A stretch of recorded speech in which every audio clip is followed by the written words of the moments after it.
Hi everyone, today I'm going to be doing part of this page. Now this is from the weekly planner, Johanna Basford's weekly planner.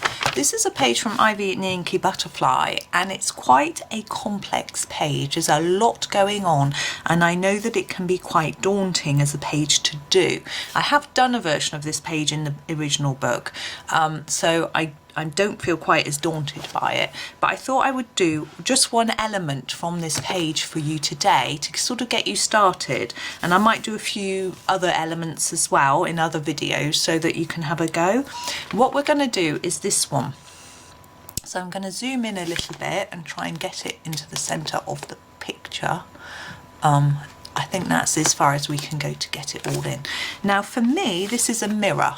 I don't know if that's how you saw it, but for me it looks like a mirror with, I'm thinking these flowers and leaves are going to be gemstones on there. So we're going to have a go at doing that and see what we can do.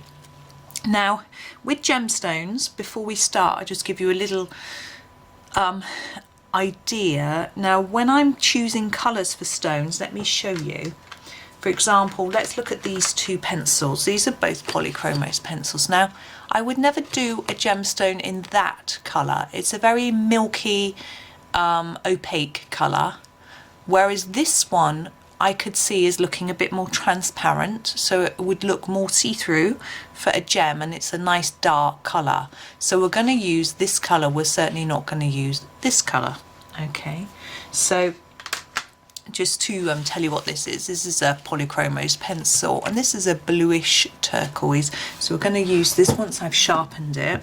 And what I'm going to do to make it a little bit easier on myself, for all the gems, we're going to do all these stones the same colour, and then we're going to do all the leaves the same colour, so that it makes it quicker and easier.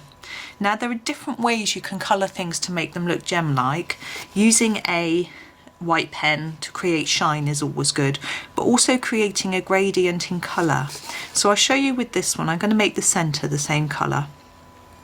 So starting harder at the bottom and then lighter at the top, and with these I'm going to do it harder towards the middle and lighter towards the edge.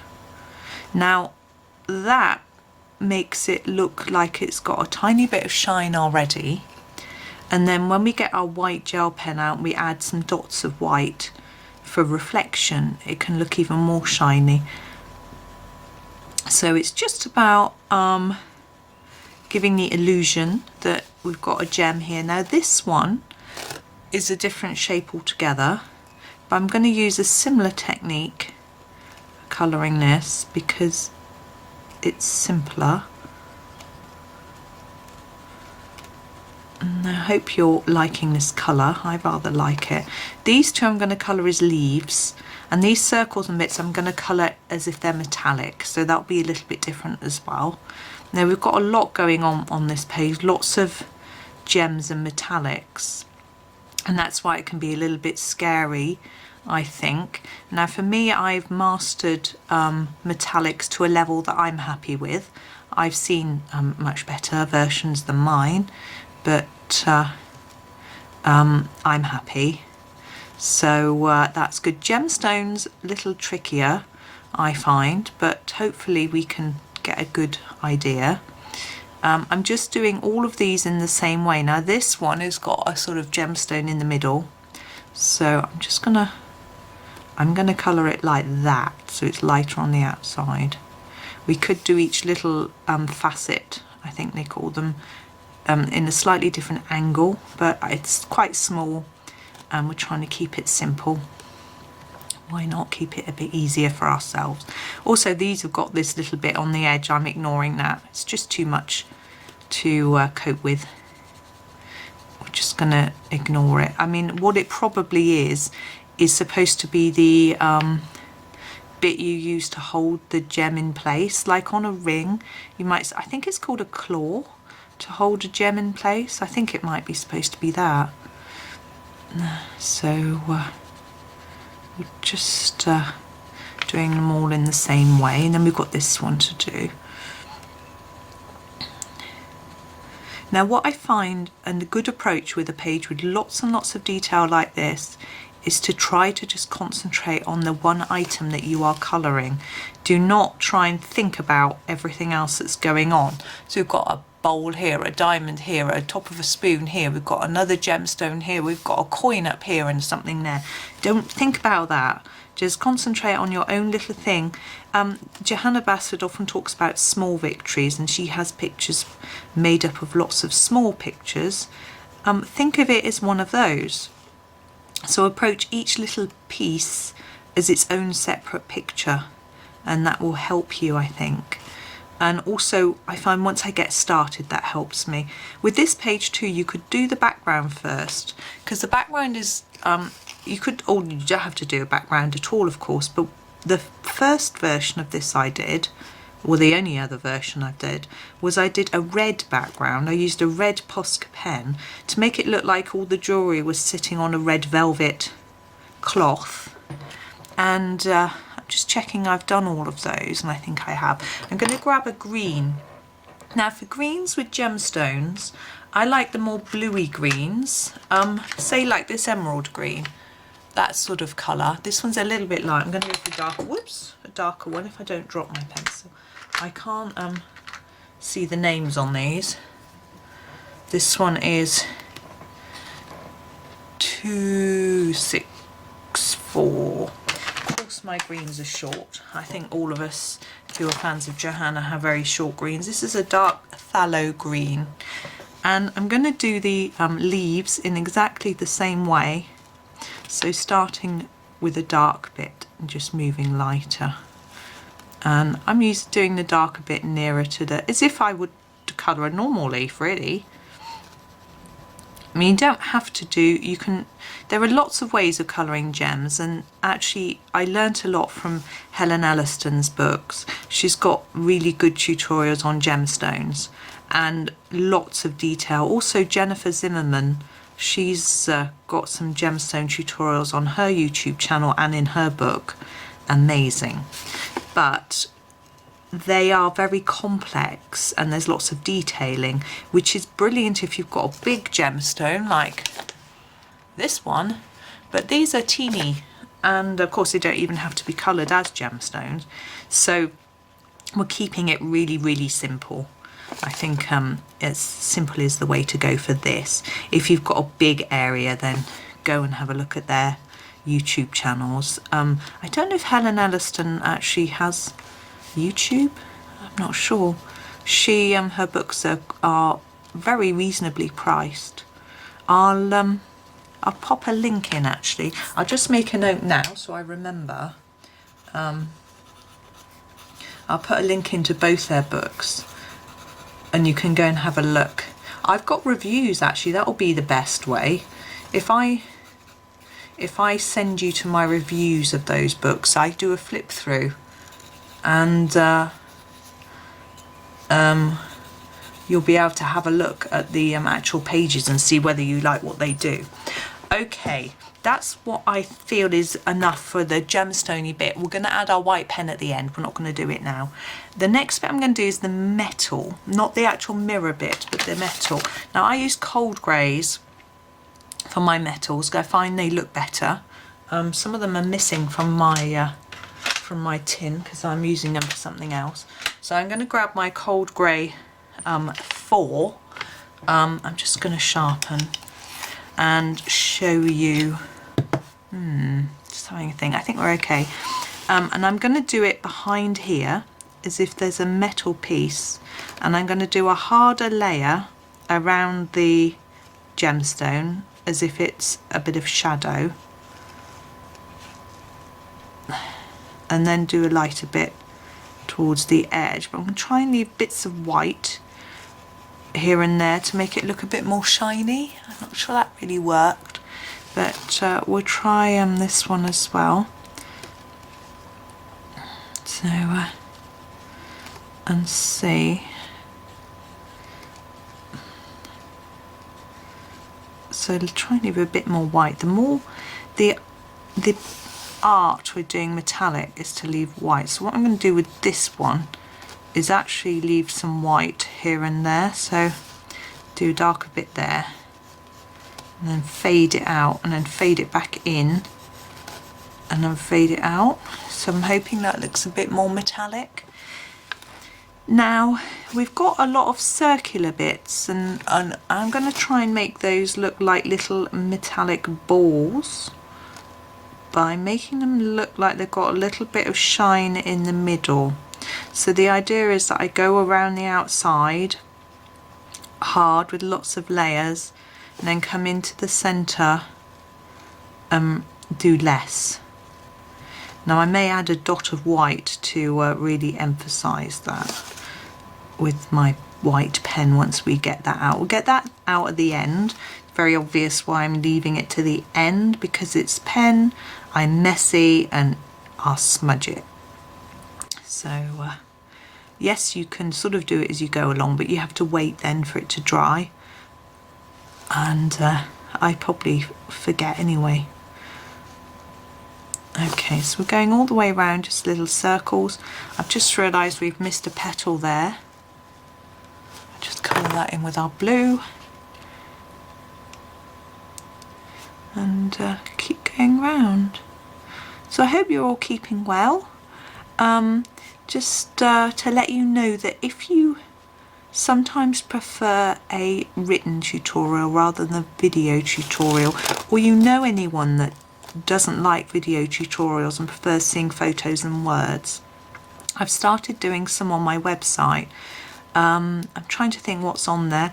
There's a red brick one, there's a stone brick one, there's one for flowers. I think a fish one has gone up now. I've been making them and scheduling them so they don't all come up at the same time.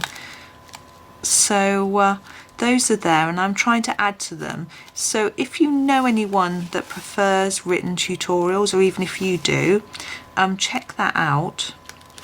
The address for my website is at the bottom of the page here in the description, and have a look. And if you've got any sort of ideas for sort of tutorials that you would like to see, that's a leaf there. Let me know, either video or written. So we're going to do these base bits as well to look like metal. What I'm going to do with this one is try and add some shine on each curved bit by making it darker here.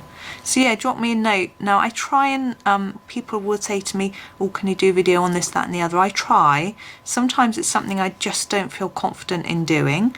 But if I know, like someone asked me, I think it was glass, so I sent them off to a video that I knew that was really good. So if I don't feel 100% confident, I'll find one for you and recommend one, or I'll have a go at doing one myself. So let me know.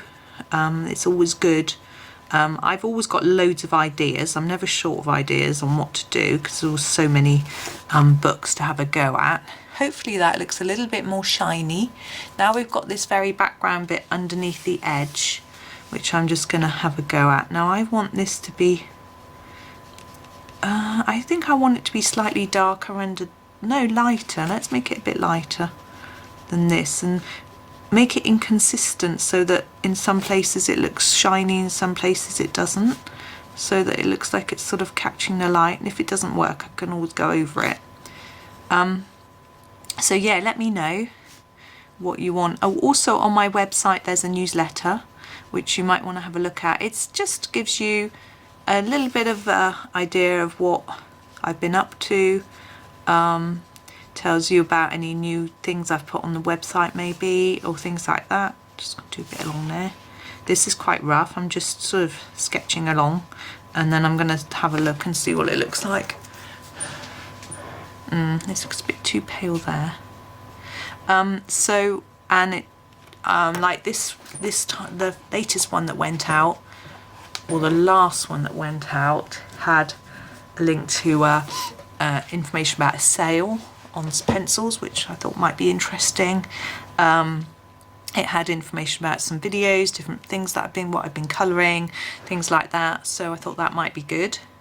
and interesting. If there's so that you can just sign up for that. You can unsubscribe at any time, and I only send them out once a fortnight. I don't want to swamp you. Right, that's almost done, but we want to do our mirrored bit in the middle. So I'm going to grab a much lighter coloured grey. So this is another cold grey. It's cold grey 2. And what I'm going to do for this is to have a diagonal approach, put a few lines here and there,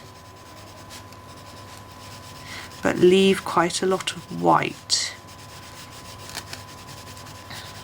It's a bit messy, but hopefully if we can, it might need darkening a bit, it can give the impression that it's sort of reflecting light here and there. That's it. It's just really simple. You might want to do it darker. It actually looks darker in real than it does in the camera. Now I'm grabbing a white to do all the little details. So I'm using number 8. This is my jelly roll. I've chosen one that's thickish but not too thick, and I'm going to start adding some details. So just adding little lines and dots here and there. I'll just scribble with it to get it going. I understand that some pens are better for getting going than others, but anyway, it's I think it's going to be easier if I hold the page down. I'm going to do a dot in the middle of each of these little sort of silver balls, I guess they are. I think it just makes them jump out from the page a little bit more. If the pen wants to work, come on pen. There we go. And a little bit here and there on those. So I'm sort of going around here. One in the middle.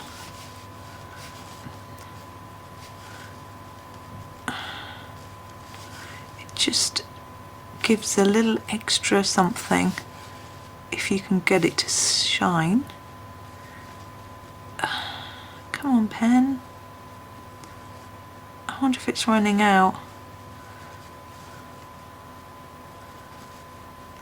I think I'm going to swap it. I'm going to see if that's running out.